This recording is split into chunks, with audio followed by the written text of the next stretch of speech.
주님께서 여러분과 함께 또한 사제와 함께 요한이 전한 거룩한 복음입니다. 주님 영광 받으소서.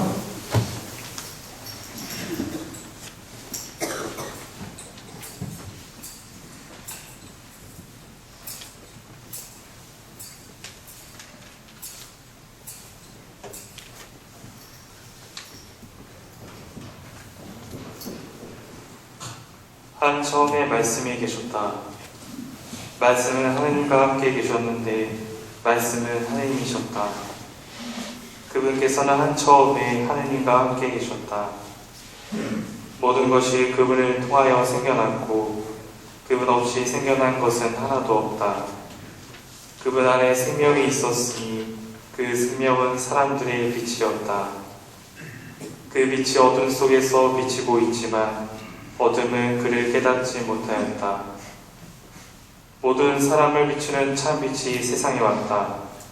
그분께서 세상에 계셨고 세상이 그분을 통하여 생겨났지만 세상은 그분을 알아보지 못하였다. 그분께서 당신 땅에 오셨지만 그분의 백성은 그분을 맞아들이지 않았다. 그분께서는 당신을 받아들이는 이들, 당신의 이름을 믿는 모든 이에게 하느님의 자녀가 되는 권한을 주셨다. 이들은 혈통이나 유격이나 남자의 욕망에서 난 것이 아니라 하느님에게서 난 사람들이다. 말씀이 사람이 되시어 우리 가운데 사셨다. 우리는 그분의 영광을 보았다. 은총과 진리가 충만하신 아버지의 외아드님으로서 주이신 영광을 보았다. 주님의 말씀입니다. 그리스도님 참여합니다.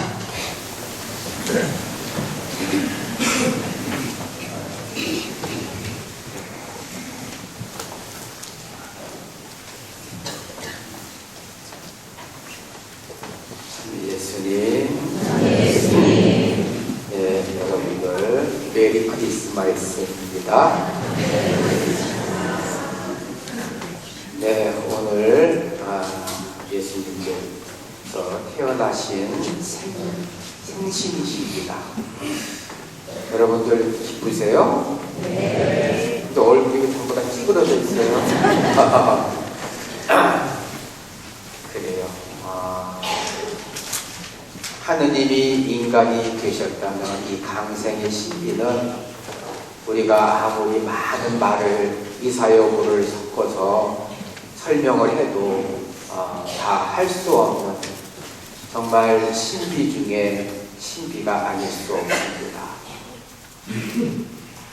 하느님의 인간이 되심은 목적이 딱 하나예요. 죄인인 우리들을 전부 다 죄를 사해 주시고 구원해 주시기 위해서 우리에게 오신 예수님이기 때문에 이제 죽을 운명에서 우리는 이제 살았다. 여러분들 죽을 고비 넘겨본 적 있으세요?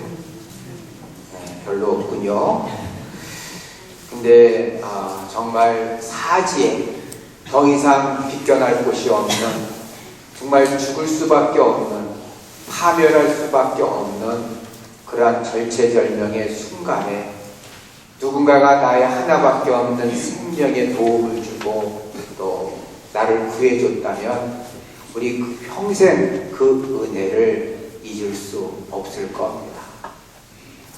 우리들이 지은 죄가 너무나 막중해서 우리들의 노력만으로는 우리는 절대 우리 힘과 노력만으로는 구원될 수 없고 죄를 용서받을 수 없고 죄를 씻을 수가 없습니다.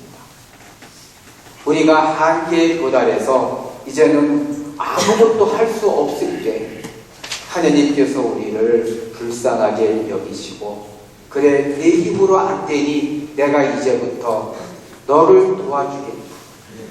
내가 너의 힘이 되어주겠다.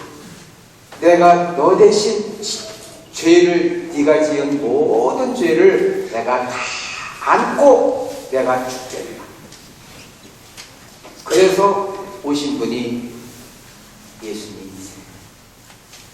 그래서 오늘 그러한 마음을 가지고 그 아기 예수님으로 오신 하느님, 그 예수님이 우리가 어떻게 살기를 바라는지를 우리 교구장님의 메시지를 통해서 다시 한번 되새기면서 우리들의 다짐을 한번 더 공고히 이렇게 했으면 좋겠어요.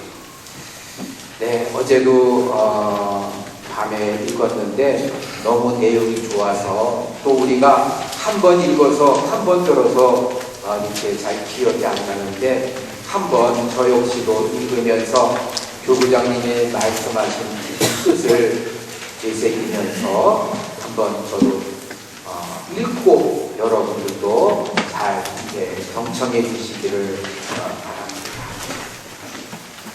하느님의 사랑과 자비가 온 세상에 쏟아지는 성탄감입니다. 온 세상이 베들레헴 가난한 말구 위에 누워있는 아기 예수님께 시선을 모으고 있습니다. 오늘 탄생하는 아기야말로 사랑과 자비를 알게 해주시고 생명과 구원을 가져다 주시는 분이시기 때문입니다.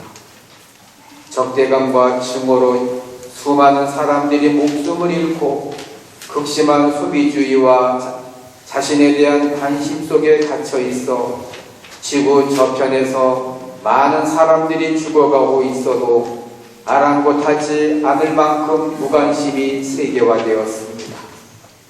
이제 우리는 예수님의 성탄을 통해 이 모든 것을 떨쳐버리고 새로운 정신과 기쁨으로 가득 채우고 그 기쁨을 전하도록 합시다. 오늘 탄생하시는 예수님께서 당신을 만나는 모든 일을 복음의 기쁨으로 충만케 하여 죄의 슬픔, 내적 공허와 외로움에서 벗어나고 늘 당신과 함께 있는 기쁨으로 살게 해주시기를 바랍니다.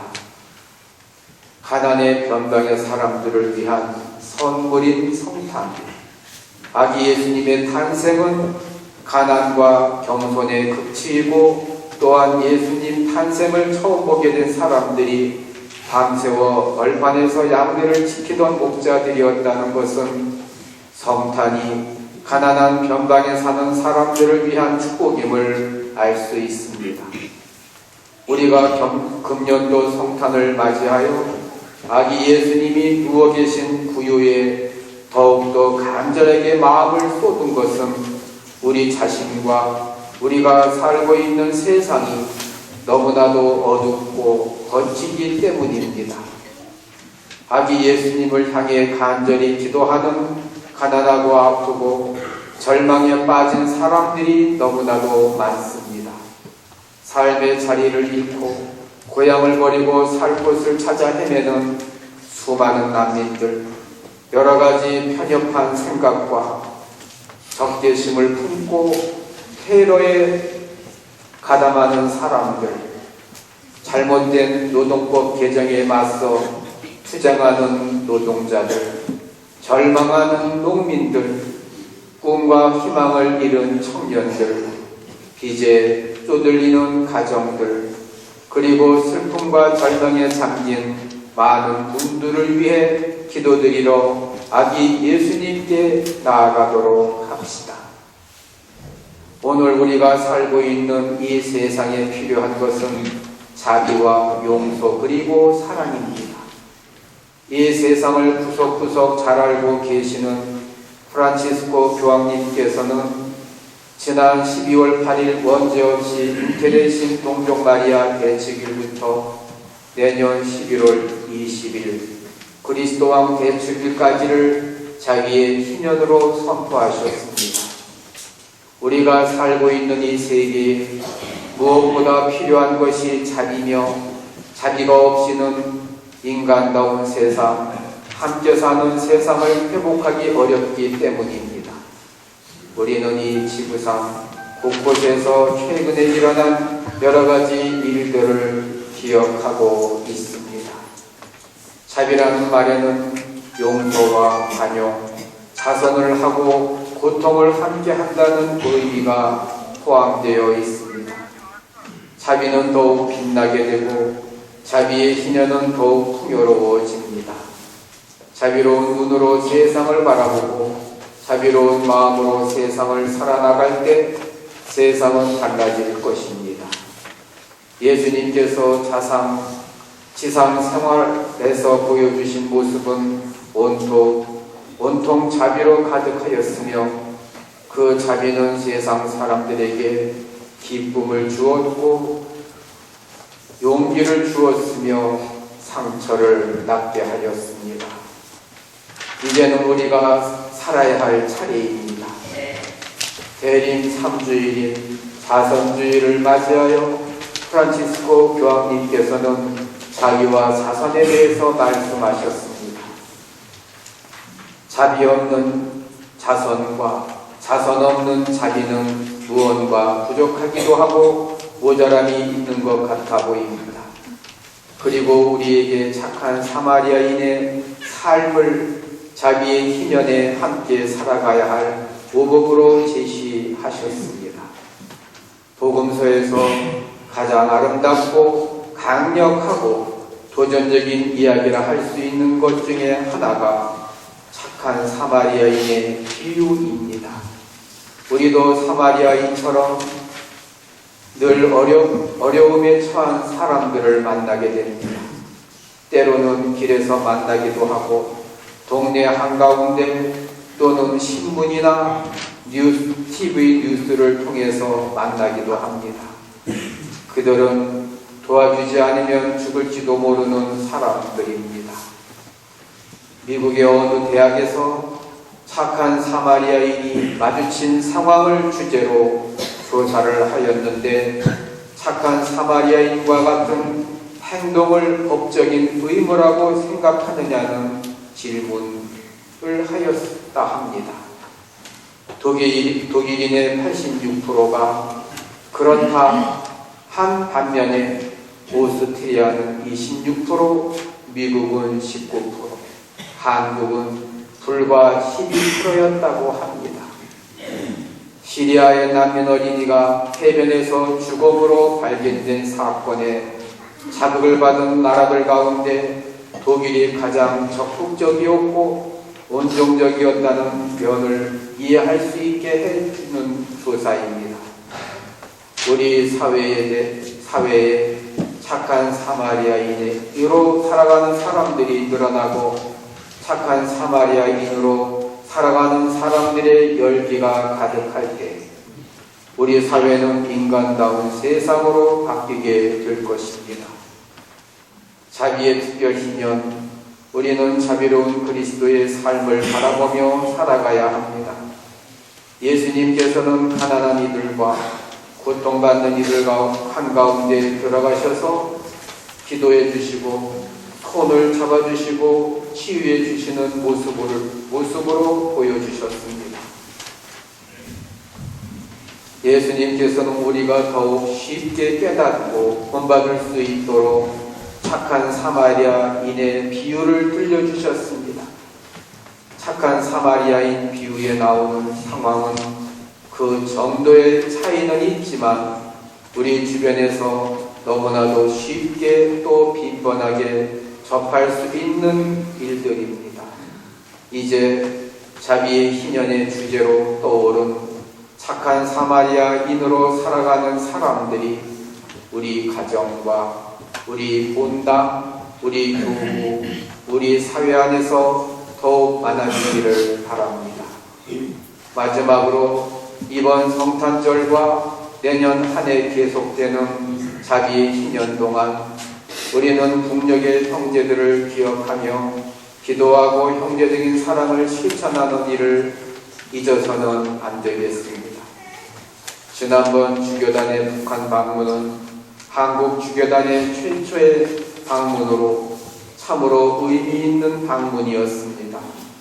아직 활성화되지는 못하고 성령의 도우심이 필요한 북한 교회이지만 함께 미사드리고 대화를 나누며 느낀 것은 북한 교회가 신앙 공동체로 성장해 나갈 수 있도록 나만 교회가 도움을 주는 일을 더 적극적으로 해야겠다는 것입니다.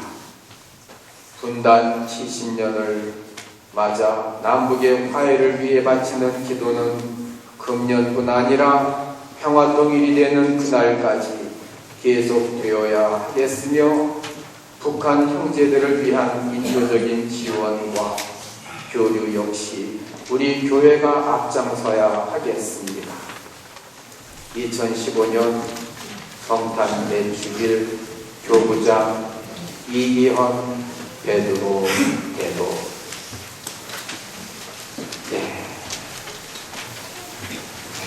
교부장님의 말씀을 마음에 새기고 한번 우리도 열심히 신앙생활 해보는 게 좋겠습니다.